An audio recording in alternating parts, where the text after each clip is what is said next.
Oh, shuck it, duck it, ladies and gentlemen. Hope you're having a great day today. It's time.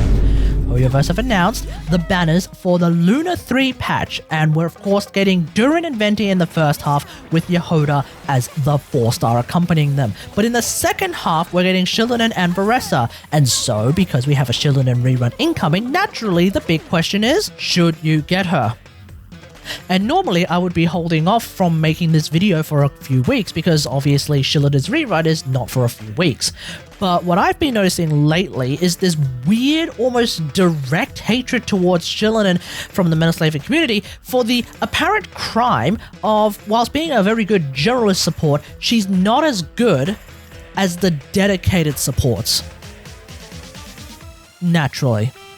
Just a super quick refresher on what Xilonen does. Her kit functions depending on the team she's in. Most of the time, people will play her in teams with at least 2 FEC characters, in which she brings easy access red shred for all the FEC elements present in the team. Alternatively, you could play DPS Xilonen if there's less than 2 FEC characters, and her ult is a super strong, dare I say grossly underappreciated single target heal, capable of healing for arena teams easily enough, capable of even brute forcing the 200% HP bond of life that Stygian Iseut puts on you. You've got Sajef talking about the top 10 supports, and though he includes his GOAT and his most favorite character in the game, Yansan, he also includes the dedicated best in slot supports like Escoffier, Chevreuse, Lauma, Sitlali, Durin, and Inefa, despite her not really being a support, but I'm not going to get into that today.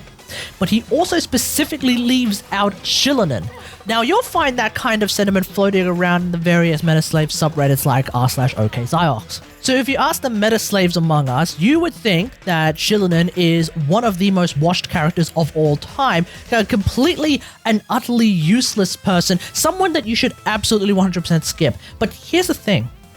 In order for that to be true, for you, the reality is you'd have to go out of your way to get all of the dedicated supports so that Xilonen's place in the game gets made redundant 25 ways to Sunday. At the end of the day, though, even though they are in fact best in slot supports for their relevant teams, I only happen to have a few characters that could take the place of Xilonen in these teams, namely C6 Chevy. As of writing, I'm definitely going to get Durin, and well, Lauma, even though they actually can't replace each other because they're just 2 ships passing by each other at night. But I don't have all of the listed characters, nor do I actually want all of them. I don't have Zilali, and I still don't think I'll bother with her. I don't have Escoffier, but I actually do want to get her when she reruns, if for no other reason than just healing her, Goose on the loose! And I get the feeling that I'm probably in the rather small percentile of the entire still active, or at least somewhat active Genshin player base with at least 3 of these characters. I say all of this because what I really want to say when it comes to whether or not you should get Xilonen is that I think you should just ask yourself a few questions. Question number 1, do you really like Xilonen? Perhaps because she's got one of the realest attitudes in the game. Maybe it's because she's hot. If you do really like Xilonen, then I wouldn't bother letting anyone else dissuade you from getting her. She is very, very strong. She's very, very useful. You'll definitely find uses for her if you want. Question number 2. How many of those dedicated support that the MetaSlaves reckon eat Xilonen's lunch do you actually have? And how many of the ones that you don't have do you actually want? If you really don't care to spend the Primo Gems on all of them and the ones that will come in the future, and you don't hate Xilonen for whatever reason, then I really don't see a strong reason to skip her this time either. And question number 3, this is important. Are you an Electro main? If yes, then I highly recommend going further than just getting C0 Xilonen. I will talk about this a little bit further when we get to the Constellations section. I personally don't have any regrets in getting Xilonen. In fact, I've gotten as far as to get her C2. I still play her a ton these days. She's still a mainstay in quite a fair few of the teams that I play. And part of that is, of course, me being an Electro main. Further, emphasizing the are you an Electro main question. I really don't see a particularly strong reason to skip Xilonen personally, with the notable exception of, I guess, free-to-players who don't have enough Primo Gems to get, let's say, both Xilonen and Durin, or Columbina, allegedly, right after the Xilonen rerun. You could perhaps consider getting Xilonen now, and then waiting for Durin or Columbina's rerun. provided you're going to end up skipping upcoming characters, allegedly, like, let's say, Varka. I don't have any intention of skipping Durin, Columbina, or Varka, but then again, I'm not free to play, so obviously that's a little bit different to what you may be expecting.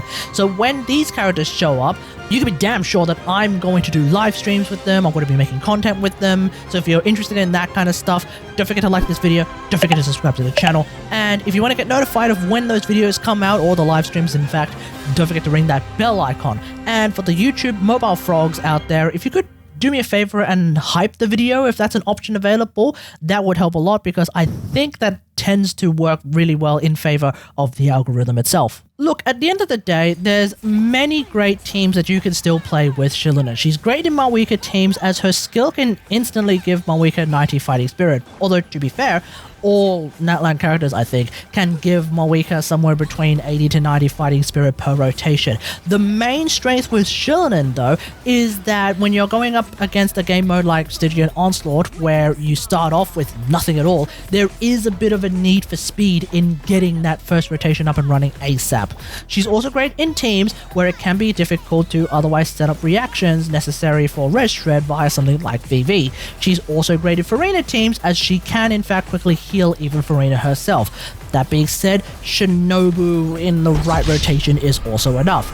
And she's also great in Aggravate teams. One of two res shred options available in these teams, the other one of course being Zhongli, although I would prefer Zhongli in a spread team as opposed to an Aggravate team because he can at least actually res shred Dendro. Xilonen cannot, but she can provide more res shred than Zhongli for Electro characters in Aggravate teams, and of course, like I mentioned, she is phenomenal with her C2. My favorite teams with Xilonen include International. This is a double Electro Aggravate team. The first crystallized setup for various buffs is pretty much easy enough. You just start with either of the two Electro mages, crystallize, then drop Nahida's skill, and then you just keep going from there. Subsequent crystallizers to set up the various buffs are really just a case of looking for that opportunity for that underlying Electro aura. In a similar vein, Aggravate and sometimes Quickbloom Cloran is also really nice, and Sethos Aggravate teams as well, I want to mention, they're also very good with Xilonen. The Mavuika Vape, because I don't personally enjoy Melt Mavuika and I still haven't bothered to get Sitlali. Now, before we continue, I do want to take this moment to once again reiterate and highlight a setup rotation for this team that can actually get me a double crystallized buff for both Mavuika and Farina's damage percent stats. So if you have built your Farina for DPS, as I think you should, then this is going to be important for you. Mavuika's skill into Farina's skill burst and normal attack to swamp to Singer of Many Seas. Yes, this is one of those rare times where you actually use Singer of Many Seas. Into Xilonen skill burst, double crystallize, which may involve you actually delaying your actions just a little bit so that you first crystallize the Pyro and then later crystallize the Hydro. Then you go into Ian-san for her skill and burst, and then you swap to Mavuika, and after a slight delay if you're playing Symphonist Ian-san, drop her burst and then start doing donuts of any of the various combos that have now been discovered by the various Mavuika mains. Pick one and just stick with it. It really doesn't matter that much which one you use. Just practice this rotation and at some point it will become second nature for you. Moving on, we have the Father Mavuika Vape team because Xilonen can buff the entire team. There's also the Molani Nouvellette teams, partly because of her C2. We'll see if I swap her out for the Mona variant of the Molani team at the very least, which should be allegedly getting a lot stronger with the Hexen Circle buffs. Then, of course, there's Meltloy, at least the Mavuika variant. I don't know if I'll keep Xilonen for the Durin variant. I mean, I probably will because I have a C2, but even without her C2, I will be very interested to see whether or not I would still keep Xilonen on the team. Then we have Best Mate Noelle. Prior to getting her C2, I would just keep Noelle and Xilonen as the two Geo characters and then bring someone like Miko and Farina as my off-fielders. Now that I do have a C2, I have been playing around with Goro or Yunjin a lot more. Honestly, I think I prefer Yunjin a bit more, but that's partly because I just don't particularly like playing Goro. In a similar vein, there are the Navia and Ningguang teams, but not together with Xilonen, in the sense that a triple Geo team with these three characters is not really feeling all that great personally. Xilonen with either of them, and then either Farina or Yelan, depending on the Geo DPS character, that has been the way that has worked for me. There's also the Varka Hyper team, although that's also mainly because of her C2. And then there's the Raiden Inquisition, which has been made phenomenal with her C2. There's also DPS Xilonen, which is a pretty funny team to play if you want, but I haven't really bothered with it in a very, very long time. Even without playing that team, as you can see, I still play a pretty comprehensive variety of teams with Xilonen. So if you get her, I think you can as well. Have Xilonen's builds changed? No. For weapons, there's still only 3 that matter. Peak is good if you really don't want to worry about triggering reactions to get a damage percent buff. It also encourages building a lot more defense, which in turn results in super high healing. Around 2.6k defense I think is needed to reach the cap, but that's also super easy to achieve on Xilonen. Feel free to overcap it by a lot, it really doesn't matter. For the Albino players among us who are getting excited for his upcoming buffs, Peak is also a very good weapon for him. Just make sure to do 2 normal attacks every so often and you're pretty much good to go. If you don't want to spend on getting Peak, then Favge remains the way to go. You might want to get some crit rate on your Xilonen build, but otherwise you can pretty much full send on defense if you want more healing. Favge is also particularly good for the Geo teams that I've mentioned, since the goal is to buff the Geo character, and at that point you just need to crystallize something, anything, you're pretty much good to go.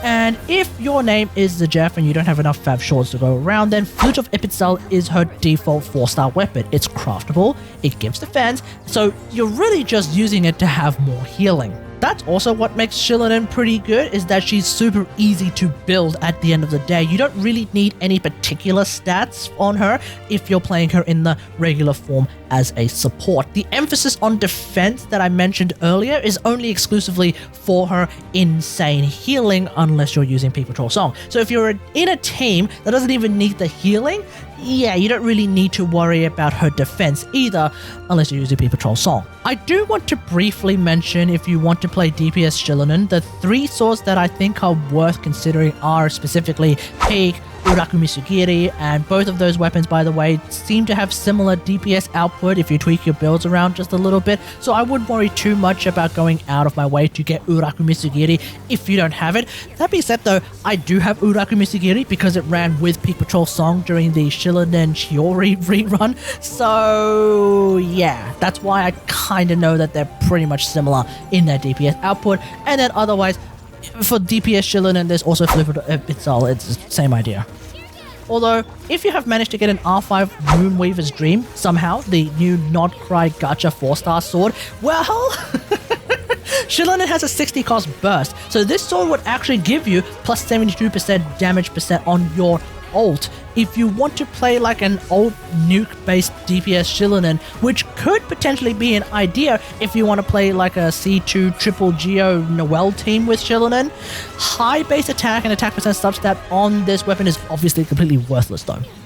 For her artifacts, pretty much Scroll is the way to go, and that has remained the case for all the teams that I play with Xilonen, with the notable exception of Aggravate Clorand with Yansan. In these teams, I'd rather my Yansan Scroll build and then have Xilonen on Maidens, unironically. Yansan can trigger Scroll way easier in this team anyway, since you don't need an underlying Electro Aura with, let's say, something like Nahida's Dendro app.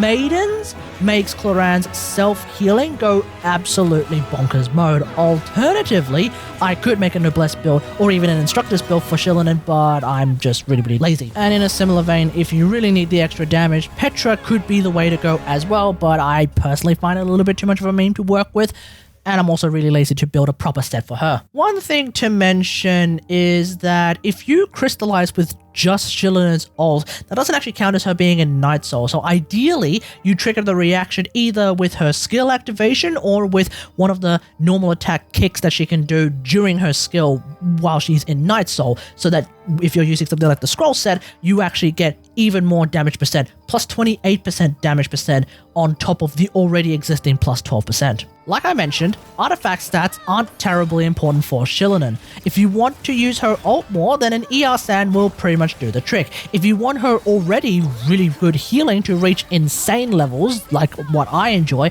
a defense Sand will definitely do the trick. You only need around 2.6k defense before doing 2 normal attacks to get peak to its full potential once again, so you might as well use a defense cup if you have one. Healing hats are obviously very good, as they naturally further boost her healing to beyond necessary levels.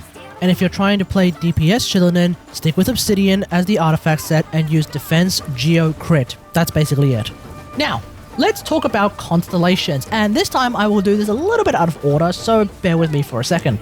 Scene 1 is nice if you want to delay your normal attacks after using a skill. It's also good for exploration if you're a DPS Xilonen player. This extends her on-field time, so you get to do more damage with her. Otherwise, it's not really all that important. C3 is skill levels, which does mean more res shred. C5 is ult levels, which does mean more healing, or I guess if you're an ult DPS nuker with Xilonen, then you get to do some more damage with that. C4 is more easily accessible Yunjin buff, and C6 is a big DPS Xilonen buff. Now, let's talk about C2 Xilonen. C2 Xilonen does a lot of things depending on the element of the characters on the team as written on the Constellation itself. And whilst these buffs affect the entire team, the characters only get the buff that is associated with their element. In order to activate these buffs, Xilonen needs to activate her source samples, and the stipulation means that they only work in double Feck plus team. Except the Geo one, which is actually permanently active. And because it's permanently active, the Geo Res Shred is actually also permanently active. Now, when it comes to the buffs themselves, every Cryo character can use the crit damage buff. Just about every Pyro character, including the Higher and Hu Tao to lesser extents, can use the attack buff. Hydra characters newer than Tortellini, so Kokomi onwards, with the exception of Ayato and Aino, can use the HP buff. Now, I want to highlight this because Mona is going to be someone who can't use the Hydra buff, and she is about to receive a bunch of Hexerite buffs, which will make her probably feel a lot better to play, and you may want to consider playing her with Xilonen, but she is not going to be able to use the Hydra buff from Xilonen C2 because she's not getting any HP scaling on her DPS. And every Geo character can currently use the damage buff. Now, there's allegedly a Lunar Crystallized DPS incoming right after Columbina's release. Previous new Lunar damage types don't use damage percent, so I'm guessing, as of right now, that it's quite likely that the Lunar Crystallized damage coming from that character is not going to be using damage percent either, so maybe that will be the first Geo character to not be able to use the Geo buff. I think the math nerds have arrived at the idea that for the characters that can use C2 Xilonen's buffs, it is overall like a 20% DPS increase thereabouts, so I'd say it's quite alright for a C2 if there's a lot of characters that you really like that you can play in teams with Xilonen. But if there's perhaps only a couple of characters that you really like, chances are you're better off grabbing their C2 instead. For example, C2 Mavuika is apparently somewhere around a 40% DPS increase over C0. C2 Nivelette is apparently like a 38% DPS increase over C0. And look, you're probably not going to run Skirk with Xilonen, but I do want to point out that Xilonen does at least make her either on par or slightly stronger than any of the defensive cryo options for your Skirk team, unless her name is, of course, Escoffier. That being said, I must now remind you of one of the questions that I asked earlier at the start. Are you an Electro main? Because C2 Xilonen is by far one of the best upgrades that you can get right now for Electro characters. Every single time that you activate this, you will get a 6-second cooldown to all the Electro characters on the team. And they all get 25 energy for free. Note, there is no real cooldown or duration associated with this particular effect, but I have noticed there might be like a short ICD in there somewhere. So if you spam it really hard, it doesn't seem to work as well as you'd think it would, but you only ever get to do that in the Natlanese overworld anyway, so in the grand scheme of things, this is not something to worry about. I've done an entire deep dive on her C2 and its effects on Electro characters, and unlike what KQM seems to think, I'd argue that the vast majority of Electro characters would love to have access to her C2. Because not only do you pretty much not need to worry about ER on any of them, with the obvious exception of A, where ER translates to raw DPS, for a lot of characters, C2 Xilonen straight up translates to more damage per rotation, or in one case shorter, more exciting rotations.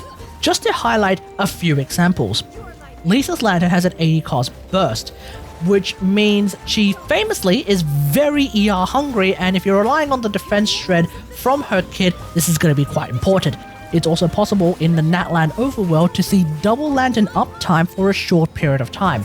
Miko's ult is a lot of damage that gets famously left on the table by the meta nerds who think it's too much on-field time to use her and also too much DPS loss to be building that much ER.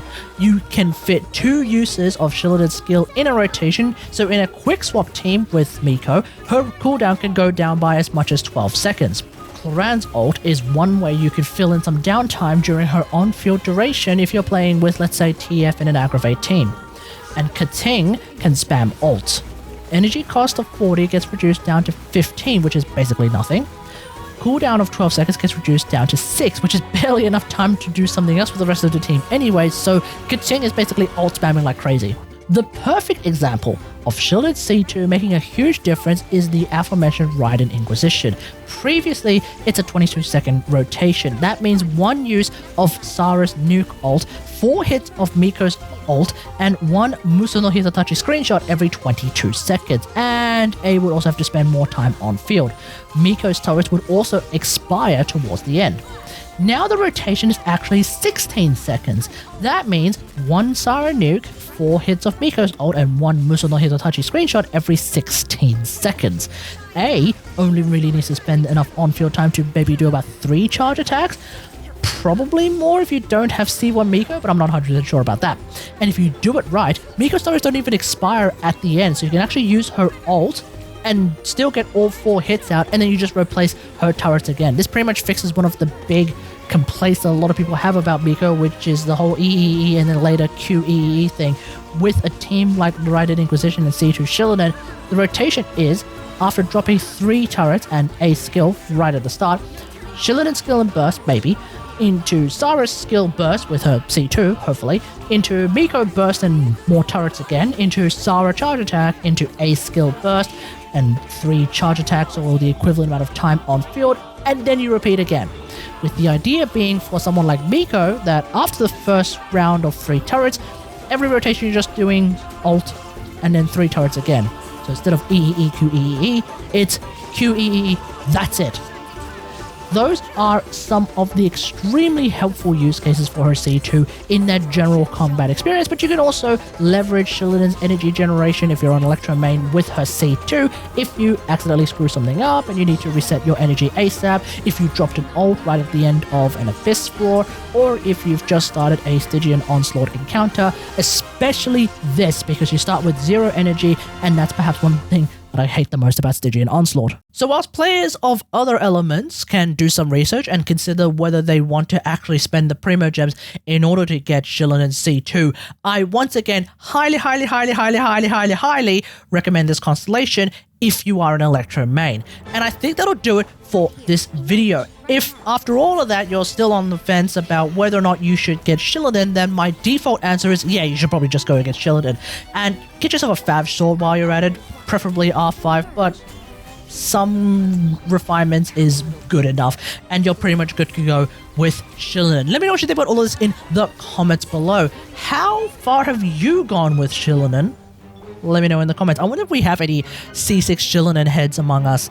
That would be hilarious, but I feel like they're probably a lot rarer than a lot of other 5-star characters. Even though she's from Natlan, C6 Xilonen is probably one of the rare ones. Anyway, hope you guys enjoyed. If you like this video, hit that like button, subscribe for more Genshin action, and until next time, I will see you guys later. Thanks for watching. Bye. Letting brave names echo!